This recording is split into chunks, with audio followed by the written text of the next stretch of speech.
Assalamualaikum warahmatullahi wabarakatuh. Kembali lagi dengan penjelasan saya dengan buku Aswaja. Nah, tidak terasa ya teman-teman, kita sudah di penghujung bab, yaitu ada di bab 5 tasawuf Aswaja. Nah, mari kita bahas. Kita akan untuk pembahasan ini kita akan jawab dari soal nomor 1 dan nomor 5. Oke, mari kita jawab. Kita langsung ambil dari referensi buku Aswaja ya teman-teman. Yang pertama yaitu jelaskan secara singkat perkembangan tasawuf di era Rasulullah Shallallahu Alaihi Wasallam sampai menjadi amali, akhlaki, dan falsafi. Nah, mari kita jawab ya teman-teman. Nah, perkembangan tasawuf memiliki sejarah yang sangat panjang dan menarik. Nah, pada dasarnya tasawuf merupakan bagian dari upaya umat Islam dalam mendekatkan diri kepada Allah Subhanahu wa taala melalui penyucian jiwa dan amalan spiritual. Nah, yang pertama ada tasawuf di era Rasulullah. Nah, pada masa Nabi Muhammad SAW, tasawuf belum dikenal sebagai istilah, tetapi nilai-nilainya sudah hidup di dalam perilaku Nabi, dan para sahabat Nabi adalah teladan utama dalam akhlak mulia. Nah, beliau senantiasa zuhud terhadap dunia, banyak beribadah di malam hari, menangis saat berdoa, dan sangat tawaduk serta sabar. Nah, semua ini adalah bentuk awal dari tasawuf praktis, yaitu kehidupan spiritual yang tulus dan terarah. Nah, yang kedua, masa sahabat dan tabiin. Setelah Rasulullah Shallallahu Alaihi Wasallam wafat, para sahabat dan tabiin melanjutkan tradisi hidup zuhud dan ibadah yang intens. Nah, namun ketika kekayaan dan kemewahan dunia memulai merambah kehidupan umat Islam, nah muncullah kelompok-kelompok yang ingin menjadi kesucian jiwa dan kesederhanaan yang dikenal sebagai zuhad ataupun yang disebut sebagai ahli ibadah. Nah, munculnya tasawuf sebagai ilmu memasuki abad kedua hingga ketiga Hijriah.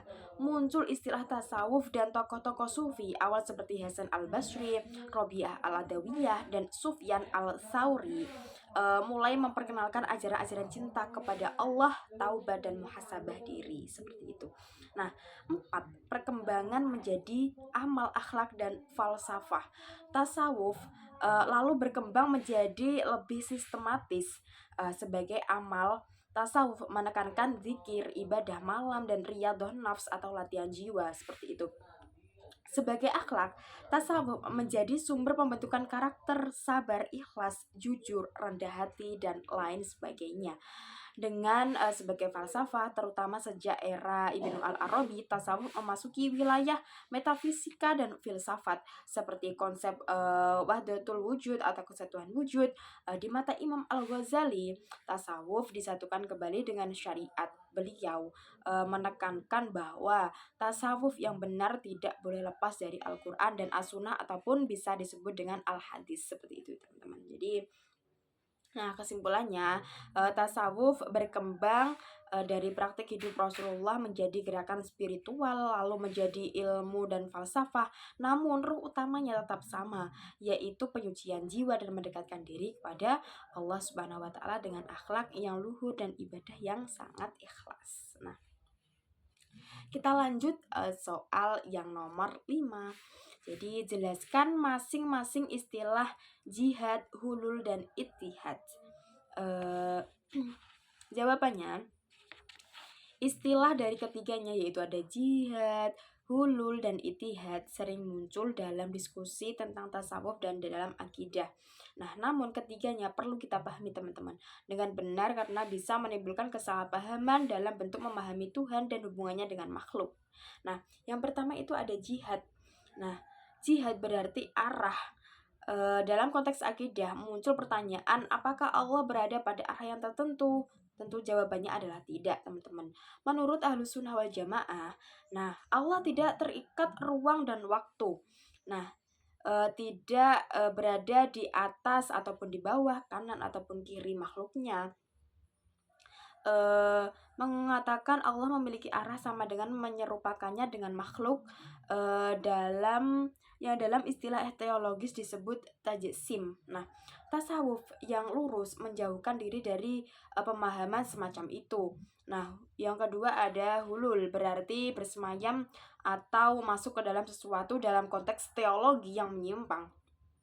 Nah, hulul adalah meyakinkan bahwa Allah menempati tubuh manusia tertentu seperti para nabi atau wali. Ajaran ini ditolak oleh Ahlussunnah wal Jamaah karena bertentangan dengan konsep tanzih, yaitu menyucikan Allah. Nah, dan sifat-sifat makhluk Allah tidak bisa berada dalam tubuh manusia ataupun benda seperti itu. Bahwasanya biasa kita dengar bahwasanya sifat Allah itu tidak akan bisa dipakai oleh makhluknya. Nah, yang ketiga ada ittihad. Ittihad berarti penyatuan antara Tuhan dan makhluk.